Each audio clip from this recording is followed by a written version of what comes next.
Let's go across to my colleague Parisha Tyagi now. She's focusing on the telecom space. Rajan Mathews is live with her.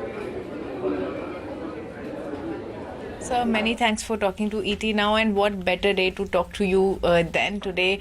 In the last 2 days, we've seen so much happening. Vodafone CEO said that it will be difficult to sustain operations in India without the government's help. Now we also read reports where we get to know that Mr. Birla may also not infuse more money into Vodafone, and they may even let the company go to NCLT if things come to that.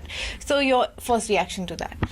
So I think we need to listen very carefully to very seasoned operators and businessmen who are tasked with ensuring that the money that has been entrusted to them by public stockholders receives an adequate rate of return on that.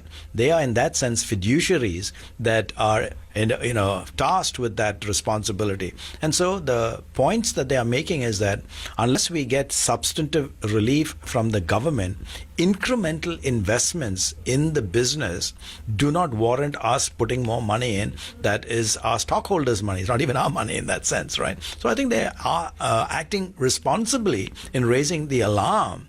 All right. Now, I believe the government must basically listen to those voices and not get carried away by the noise, if you will, and those distractions, and look at the substance of what is being said. I mean, you see the publicly released documents of earnings, and there's no doubt. And when Vodafone takes another $1+ billion or euros of a write-down, those are public matters, right? One does not have to question those. And so those are things that the government should give serious consideration to.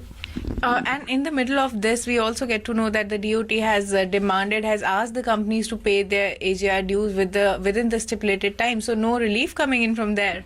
So I think this is part of the mixed signals that are coming to operators and decision makers.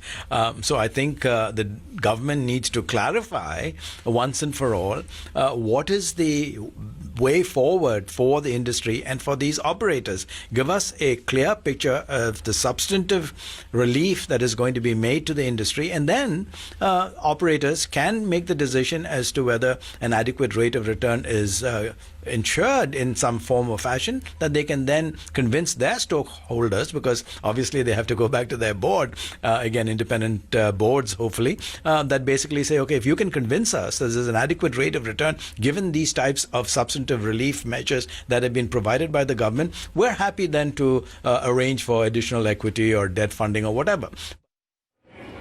Well, who better than Rajan Mathews to talk about telecom companies, and that too at such a crucial juncture.